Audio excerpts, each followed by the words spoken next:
دنیا کے کسی ملک میں، خواہ وہ مصر جیسی استبدادی فوجی حکومت ہو، خواہ وہ امریکہ جیسی جمہوری حکومت ہو، یا ترکی جیسی حکومت ہو، کہیں بھی وزیروں کو حکومت بنگلے نہیں دیتی. یہ لوگ خود رہتے ہیں، ان کو ایک تنخواہ ملتی ہے، پروٹوکول ضرور ملتا ہے، لیکن ان کو بنگلے نہیں دیے جاتے. ہمارے ہاں وزیروں کی الگ کالونی ہے، ججوں کی الگ کالونی ہے، مشیر جو ہیں ان کے الگ بنگلے ہیں.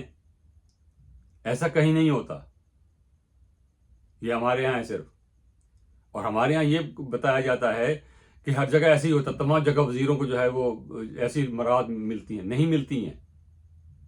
ان کو ایک تنخواہ ملتی ہے، ایک پروٹوکول ملتا ہے، ایک سیکیورٹی ملتی ہے، یہ ضرور ہے، لیکن ان کو بنگلے نہیں دیے جاتے. ان کو مفت بجلی، مفت پیٹرول یہ نہیں ملتے. ترکی میں وزیر اعظم اپنے گھر میں رہتا ہے، تمام وزیر مشیر اپنے گھروں میں رہتے ہیں، یا گھر اگر وہ دارالحکومت میں آتے ہیں کہیں دوسری جگہ سے تو وہ کرائے پہ گھر لیتے ہیں. ان کو بنگلے نہیں دیے جاتے. یہی کچھ امریکہ میں ہے اور یہی کچھ مصر میں ہے.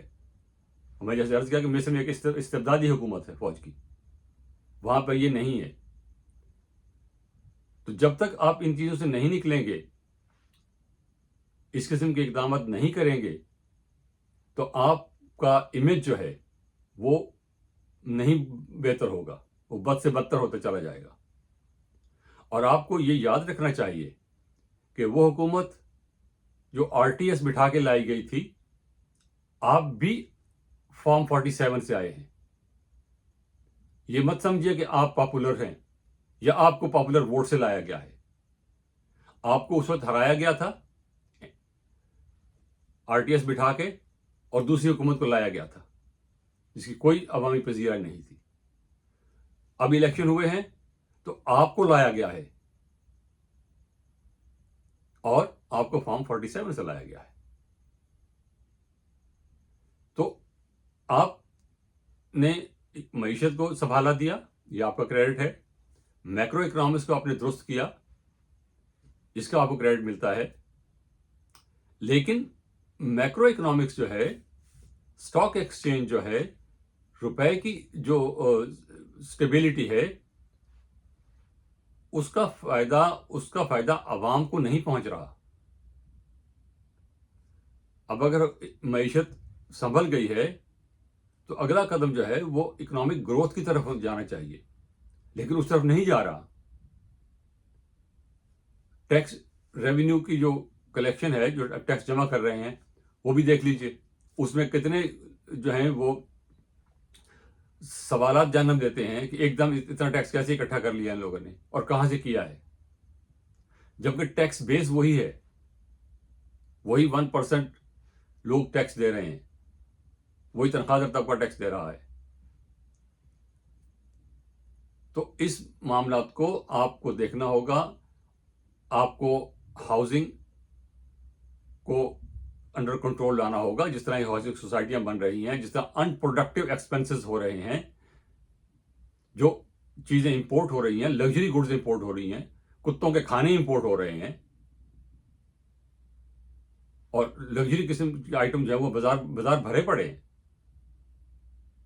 اب ٹھیک ہے، ان کی آپ امپورٹ بند نہیں کر سکتے کیونکہ آپ پہ پابندیاں ہیں IMF کی طرف سے اور WTO کی طرف سے، لیکن آپ یہ تو کر سکتے ہیں کہ وہ جو لوگ جو اتنی انکم رکھتے ہیں وہ ٹیکس جمع کیوں نہیں کراتے.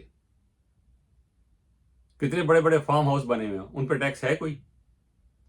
فارم ہاؤس کا مطلب یہ ہوتا ہے کہ وہاں فارمنگ ہوگی، وہاں پہ کھیتی ہوگی اور لوگوں کو سبزیاں اور پھل مہیا کیا جائیں گے. وہاں کیا ہو رہا ہے؟ آپ جب تک ان سے نہیں نکلیں گے، آپ کے حالات بہتر نہیں ہوں گے. اور یہ 2/3 والا جو نشہ آپ کو چڑھنے لگا ہے، میں آپ کو وارن کر رہا ہوں، یہ آپ کو لے بیٹھے گا. آپ ہوش کے ناخن لیں. اور اپنے حالات کو درست کریں. یہ معلوم ہے مجھے اور سب کو معلوم ہے کہ آپ اشرافیہ کو ناراض نہیں کر سکتے، لیکن یہ بھی معلوم رہنا چاہیے کہ صرف اشرافیہ کی سپورٹ سے آپ حکومت میں نہیں رہ سکتے. جو حکومت میں لائے ہیں، اگر آپ زیادہ ان پاپولر ہوں گے تو آپ کو نکال باہر کریں گے. اور ابھی بھی وہ جو ایوان اقتدار سے باہر ہیں سیاستدان، اور اس میں کچھ سیاستدان جو ہیں وہ کلین سیاستدان ہیں، پہلے بھی کلین کو لائے تھے، تو یہ آپ کے خلاف جا سکتا ہے اگر آپ نے اپنے آپ کو درست نہ کیا. یہاں بات ختم کرتے ہیں اس درخواست کے ساتھ کہ ہمارے چینل کو سبسکرائب کیجیے، اور اس دعا کے ساتھ کہ خدا ہمارے حکمرانوں کو عقل دے اور ان کو اس نشہ قوت سے بچا کے رکھے، ورنہ نشہ قوت صاحب نظراں، نشہ قوت ہے خطرناک. شکریہ. خدا حافظ.